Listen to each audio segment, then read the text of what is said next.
अग्निवीर का पहला लॉट अब आने वाला है।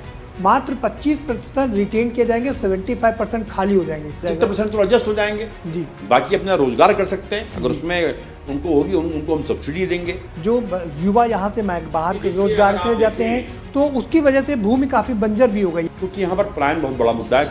जंगली जानवर खेतों में नुकसान पहुँचाता है, जिसकी वजह से यहाँ का नौजवान पलायन कर रहा है। जो जिलों में सैनिक कल्याण विभाग खुले हुए हैं उसमें कनेक्टिविटी की दिक्कत है, कुछ लोग आपस में जुड़ नहीं पाते हैं। अगर ऐसा कोई है तो मुझे बताइए, लेकिन मेरी जानकारी में नहीं है, क्योंकि हम तो सीधा वीडियो कॉन्फ्रेंस में उनको जोड़कर बात करते हैं। अग्निवीर योजना आने से पहले भी जो पूर्व सैनिक होते हैं वो कैप्टन रैंक के हों, मेजर रैंक के हों, लेकिन जब प्राइवेट में नौकरी करते हैं तो गेट कीपर होते हैं, चौकीदार होते हैं। लगातार इस दिशा में हम काम कर रहे हैं कि हमारा सैनिक रिटायर होने के बाद डंडा न पकड़े, वो जो है अन्य काम करे। इस दिशा में हमारी सरकार काम करे। कांग्रेस को कैसे आंकते हैं आप? मैंने कहा था कि इस गरीब की हाय हरीश रावत को लगेगी, ये दोनों जगह से चुनाव हारेगा, और दोनों जगह से चुनाव हारा।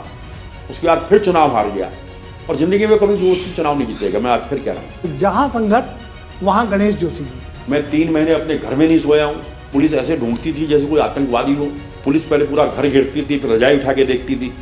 तो उस टाइम तो ये होता था कि अगर आपने मिले आपको भाई को पकड़ लेते थे। मुलायम सिंह की पुलिस थी, तो मेरा छोटा भाई भी दूसरी जगह जाके सोता था।